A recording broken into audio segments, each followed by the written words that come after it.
wanaagsan daawadayaal dhammaantiinba ku soo dhawaada barnaamijka qubanaha maanta oo ka imaanaya magaalada Minneapolis ee gobolka Minnesota. qodobada aan idinku hayana waxaa ka mid ah mudaharaad looga soo horjeedo maamulka Hirshabelle oo ay dad ku dhaawacmeen oo maanta ka dhacay magaalada Beledweyne. talaalka COVID-19 oo maanta ka bilowday wadamada ku jira midowga Yurub xilli qaaradaasi uu ku sii fidayo nooca cusub ee coronavirus. dadka wadanka Niger oo maanta u dareeray codbixinta doorashada madaxtinimada dalka oo noqonaysa tii ugu horeysay oo laba madaxweyne ay si dimuqraadi ah xilka ula kala wareegaan. qodobadaas iyo kuwa kale ayaad ku daawan doontaan barnaamijkeena qubanaha maanta.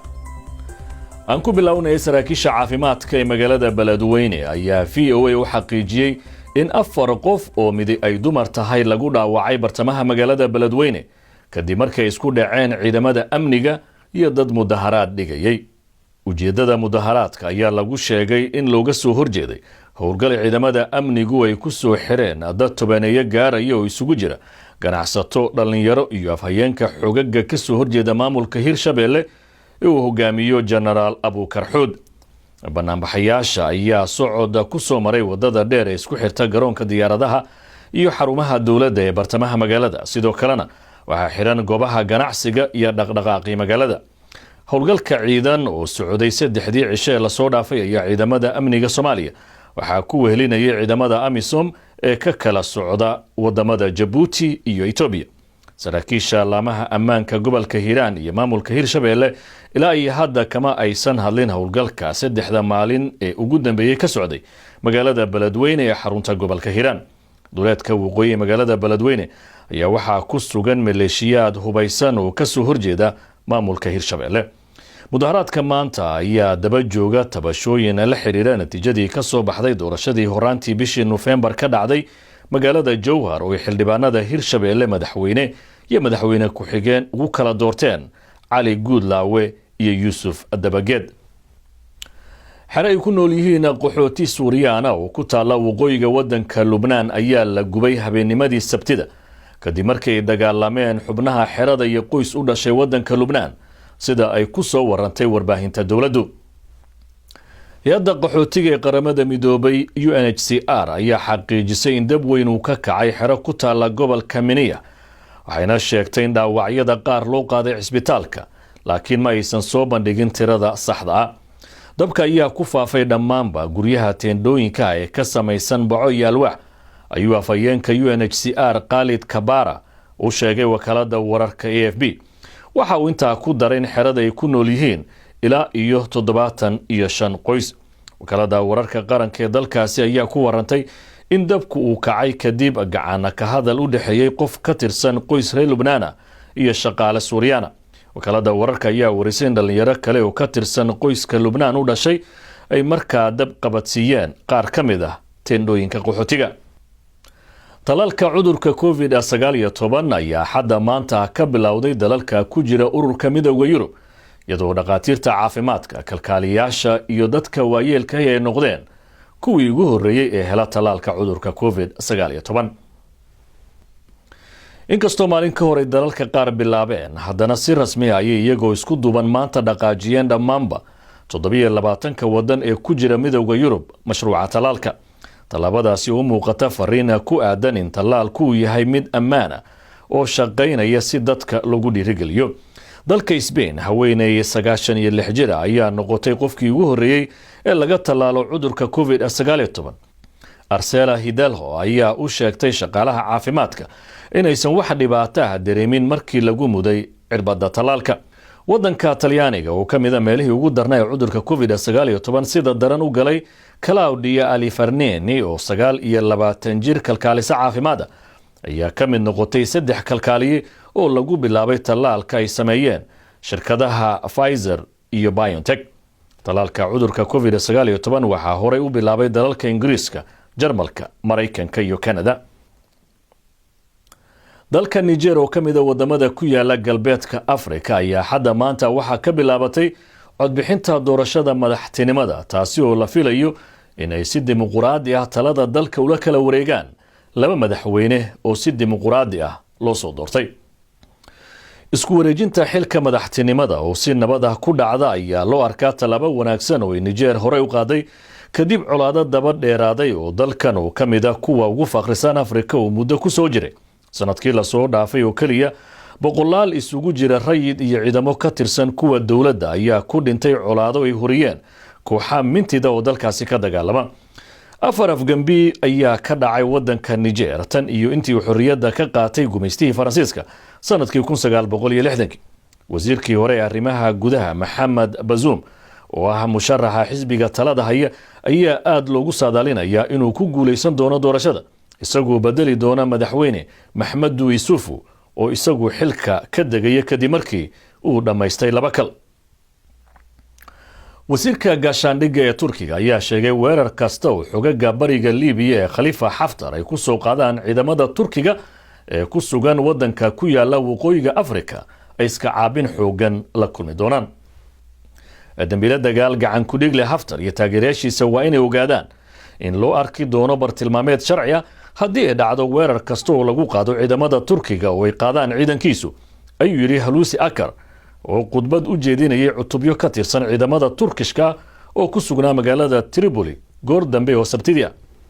hadalkiisa ayaa imaanaya maalmo kadib markii Haftar uu sheegay in ciidamadiisu ay diyaar garoobi doonaan inay ka saaraan dalkiisa kuwa ku soo duulay iyagoo adeegsanaya caqiido rabitaan iyo hub waxaana hadalkiisa ula jeeday ciidamada Turkiga ee taageerada siiya dawladda Liibiya ee fadhigeedu yahay magaalada Tripoli haddii ay qaadaan tallaabo caynkaas ma heli doonaan meel ay ku baxsadaan ayuu yiri Akar isaga oo ka hadlaya ciidamada Haftar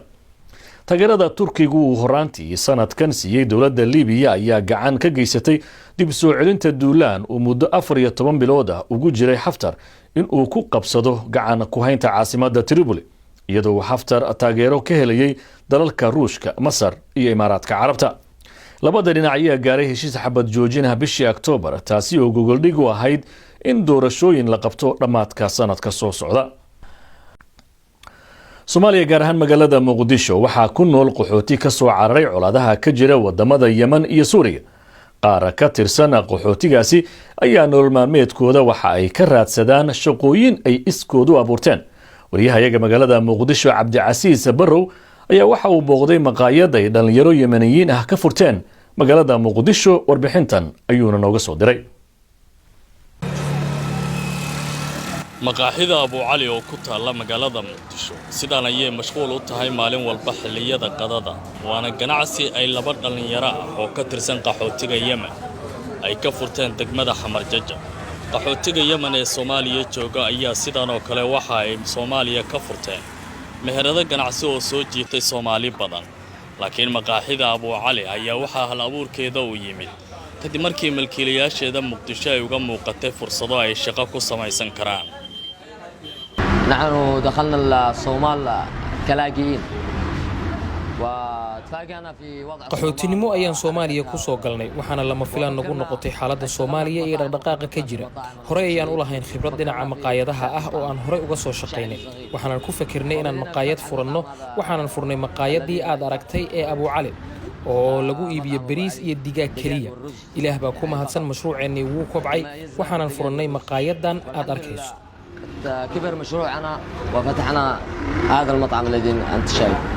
in qaxootiga Yemeniyiinta ee Soomaaliya jooga ay si fudud Muqdisho dadka u dhaxgalaan waxa aad u fududeeyay qaxootigii Soomaaliyeed ee 10 sano ku noolaa dalka Yemen oo dhaqan ahaan iyo luqad ahaanba ay isfahmayaan arrintaasi waxay sababtay in maqaaxida Abu Cali ay macaamiil ka noqdaan dad badan oo Soomaaliya joogay iyo kuwa waqti dheer ku noolaa deegaano kala duwan oo ku yaalay dalka Yemen والله waxaan ka tilmaami karaa isjecelka iyo wanaaga laano Yemen waa dadkii ugu horeeyay oo ogolaada anaga markaan burburka iyo dhibaatada ugu dhacay ha ahaatee maantana sidii si ka wanaagsan ayaan u karaamayno waa u jeedaa Soomaaliya meel kasta aad tagto Yemeniyiin iyo waxa ka helay madcam maqaayad ay fureen ay u sahliyeen Soomaalida bulshadii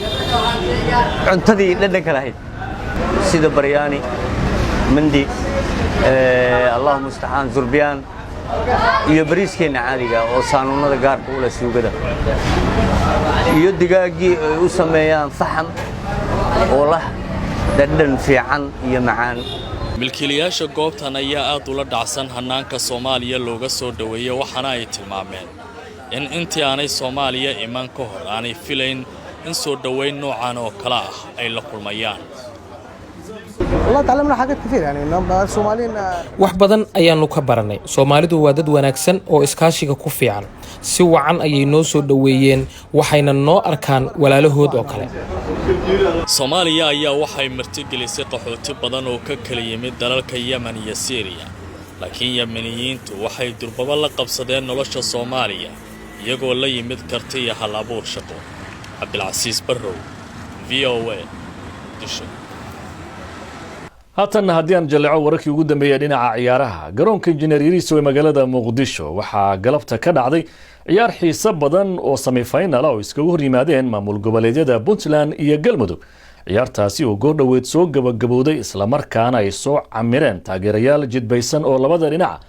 iyo ciyaartoyda labada dhinac waxay u soo bandhigeen kubad qurux badan oo weerar iyo weerar celis 3 daqiiqo ciyaartu markay socotay kooxda Galmudug ciyaaryahanka kabtanku waa Maxamed Maxamuud ayaa shabaqa Puntland gool taabsiyay laakiinse goolkaasi 3 daqiiqo dabadeed waa laga soo guday oo ciyaaryahan Cabdiqani oo u ciyaara kooxda Puntland ayaa gool testaha la helay shabaqa kooxda Galmudug laakiinse qaybtii dambe ciyaarta markii la isugu soo noqday kooxda kubadda cagta ee Galmudug waxaa goolka guusha u saxiixay ciyaaryahan Maxamed Maxamuud kabtanka kooxda Galmudug laakiin kooxda kubadda cagta ee Puntland waxa ay heshay fursad u muuqatay in ay gool ku dhaliyeen laakiin goolhayaha kooxda Galmudug ayaa ka badbaadiyay walow taageerayaasha Puntland ay ku doodeen in uu goolhayu goolkaasi shabaqa ka soo saaray inkastoo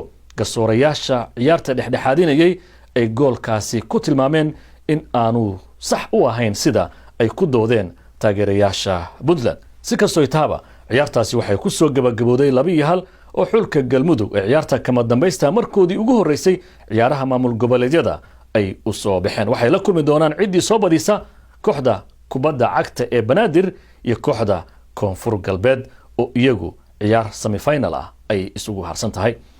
dhinaca iyo haddii aan jaleeco wadanka Ingiriiskana kulan xiiso badan ayaa waxa uu dhexmaray kooxaha kubadda cagta ee Burnley iyo Leeds United garoonka Ellen Road ee magaalada Leeds ayna labadan kooxood fooda isku dareen kooxda Leeds ayaa kulankaasi ku soo badisay 1 gool iyo waxba ciyaaryahan Bamford ayaana goolka guusha u dhaliyay kooxda kubadda cagta ee Leeds United waxa xusid mudan habeenkii xalay ahaana in kooxda kubadda cagta ee Chelsea kulan xiiso badan oo la ciyaartay kooxda Arsenal garoonka Emirates Stadium 3 gool iyo 1 dusha loo saaray kulankaasi ayaa waxa uu badbaadiyay in shaqada laga eriyo tababare Arteta oo maalmo kale la filayo inuu kooxda la sii joogi doono laakiin kulamada soo socda oo kooxdu ay gurigeeda ka maqan tahay haddii Arteta laga badiyo waa loo yaabaa Arsenal iyo shaqadiisaba waa tahay daawadayaal inta ayaan ku soo gabagabeynayaa barnaamijka qubanaha maanta oo ka imaanaya magaalada Minneapolis ee gobolka Minnesota inta aynu mar kale dib u kulmi doono waa Maxamuud Mascad iyo dhammaan baabahada qubanaha oo idile sida iyo nabad